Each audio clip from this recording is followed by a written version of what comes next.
He has everything money can buy, yet he has nothing at all. A man surrounded by wealth but drowning in emptiness, hated by everyone, feared by many, trusted by none. Tonight we meet a man whose name became synonymous with betrayal. But this is also the story of how one moment, one encounter, one choice changed everything. This is the story of Zacchaeus, the man who climbed a tree to find salvation. Jericho, a city pulsing with life and commerce. Merchants shout their prices, travelers pass through on ancient trade routes. Money flows like water through these streets. But beneath the prosperity lies something darker. Injustice, corruption, exploitation. And at the center of it all sits one man, Zacchaeus. The Bible tells us in Luke chapter 19, verse 2, that Zacchaeus was a chief tax collector. Not just any tax collector. The chief, the head of the system. He was rich, extremely rich, but his wealth came with a price tag his money could never pay. Every coin in his treasury represented a relationship destroyed. Every transaction meant another neighbor who despised him. Every day he grew wealthier, he became more isolated. Imagine his life for a moment. He wakes up in a beautiful house, expensive furnishings surround him, servants attend to his needs, he eats the finest food, wears the finest clothes, yet he eats alone. No friends knock on his door, no invitations arrive for community gatherings. When he walks through the marketplace, conversations stop, eyes turn away, mothers pull their children closer, whispers follow him like shadows. Zacchaeus worked for Rome, the occupying force, the oppressor. He collected taxes from his own people and gave them to the enemy. But worse than that, he overcharged. He exploited. He squeezed extra money from already struggling families. This was legal. This was how the system worked. Tax collectors could charge whatever they wanted above Rome's requirement. The difference was their profit, their reward for betraying their people. Can you imagine the weight of that? Night after night, lying in silk sheets, staring at ornate ceilings, feeling the crushing weight of loneliness, success without significance, wealth without worth, power without purpose.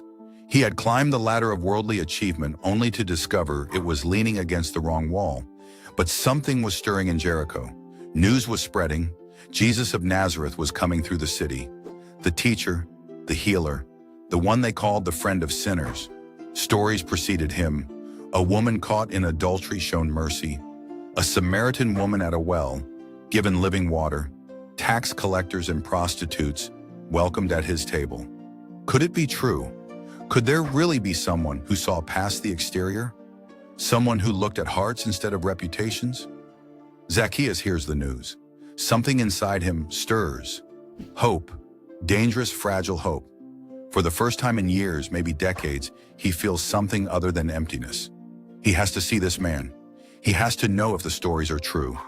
Is there really grace for someone like him? Is there really a way back from where he has gone? The day arrives. Jesus is passing through. Crowds gather along the main road. Everyone wants to see him. Everyone wants to be near him. Zacchaeus leaves his comfortable home. He ventures into the streets, into the crowd that hates him. He pushes forward, tries to get closer, but there is a problem, a limitation. Luke 19, verse 3 tells us Zacchaeus was short in stature. He could not see over the crowd. Picture the scene. Bodies pressed together, shoulders blocking his view. He tries to push through, but people push back. Harder, intentionally. They know who he is. They will not make room for him. Not for the traitor, not for the extortioner, not for Zacchaeus. His wealth means nothing here. His position grants no privilege. His physical limitation becomes a spiritual barrier. How many times have you felt blocked? How many times has something stood between you and hope? A past mistake? A present limitation? A reputation you cannot shake? A weakness you cannot overcome? Zacchaeus stood in that crowd facing a choice. Give up and go home. Accept the barrier. Accept the limitation. Or find another way. Then something remarkable happens. Something undignified, something desperate. Luke 19, verse 4 says he ran ahead and climbed up into a sycamore tree to see Jesus. He ran, a wealthy chief tax collector, running through the streets like a child, climbing a tree like a boy, Can you imagine the scene? His fine robes catching on branches, dirt under his manicured fingernails, the crowd laughing, mocking, pointing. Look at Zacchaeus in a tree, the mighty tax collector reduced to this. But Zacchaeus does not care anymore. Pride has given way to desperation. Dignity has surrendered to hunger. He needs to see Jesus. Nothing else matters. Not reputation, not appearance, not what people think. This is humility in action. This is what it looks like when someone stops pretending and starts pursuing. When the mask falls off and the real need shows through, the crowd moves closer. Jesus approaches. Zacchaeus watches from above. His heart pounds. His hands grip the branch. Any moment now, Jesus will pass beneath. Any moment now, he will see the face he has heard so much about. But then something happens that Zacchaeus never expected, never imagined, never dared to hope for. Jesus stops. Right beneath the tree, he looks up. And in Luke 19, verse 5, Jesus speaks. He says, "Zacchaeus, make haste and come down, for today I must stay at your house." Let those words sink in. Jesus calls him by name. He knows who Zacchaeus is. He knows his reputation, his occupation, his sins. And Jesus still calls him, still chooses him, still wants to enter his home. The crowd is shocked. Murmuring begins. Of all the people in Jericho, why him? Of all the homes he could enter, why the house of a sinner?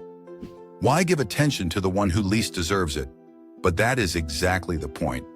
Grace is not about deserving. Mercy is not about earning. Jesus came to seek and save the lost, and Zacchaeus was lost. Luke 19, verse 6 tells us, Zacchaeus made haste and came down and received Jesus joyfully. Joy. When was the last time Zacchaeus felt joy? When was the last time anyone welcomed him? But now Jesus, the righteous teacher, the Holy One, chooses to be his guest, chooses to enter his space, chooses to see him as worth visiting. The crowd grumbles. They complain. And Jesus has gone to be a guest with a man who is a sinner. They cannot understand. They cannot accept it. But Zacchaeus is not listening to the crowd anymore. He has heard a different voice, the voice that called his name, the voice that offered grace, and that voice changes everything. Then comes the transformation. Real encounter with Jesus always produces real change. Zacchaeus stands before Jesus and makes a declaration. Luke 19, verse 8 records his words, "Behold, Lord, the half of my goods I give to the poor. And if I have defrauded anyone of anything, I restore it fourfold."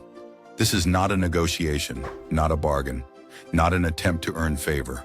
This is response. This is what happens when grace touches a heart, when mercy melts a soul, when love transforms a life. Think about what Zacchaeus is saying. Half of everything to the poor, not 10%, not a token amount, half. And for anyone he cheated, 4 times the amount back. This goes beyond the law. The law required 20% restitution plus the original amount. Zacchaeus offers 400%. This is radical generosity born from radical gratitude. This is a man who has found something worth more than all his wealth. He has found acceptance, purpose, redemption. Jesus responds with words that echo through eternity. Luke 19, verses 9 and 10. Today salvation has come to this house, since he also is a son of Abraham.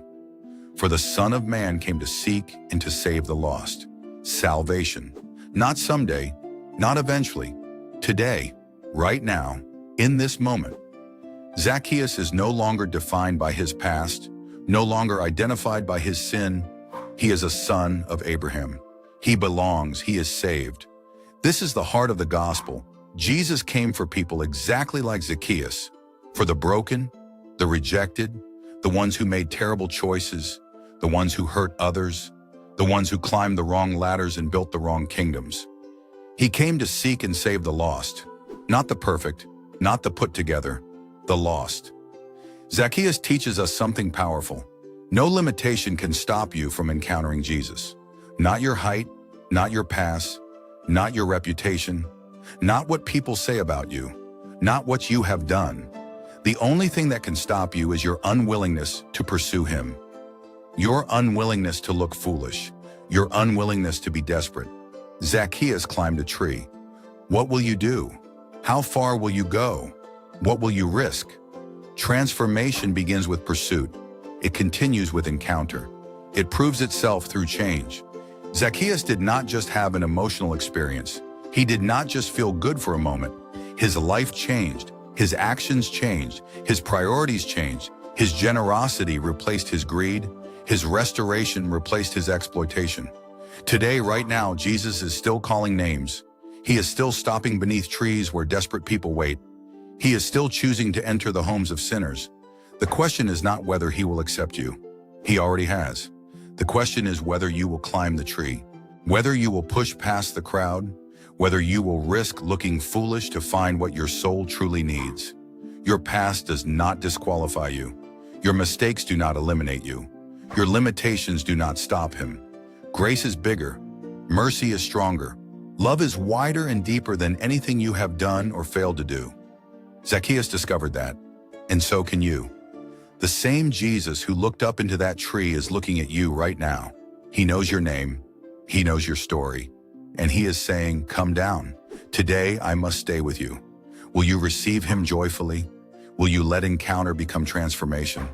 Share this message with someone who needs to hear it. Someone who feels too far gone, too limited, too broken, because nobody is beyond the reach of grace.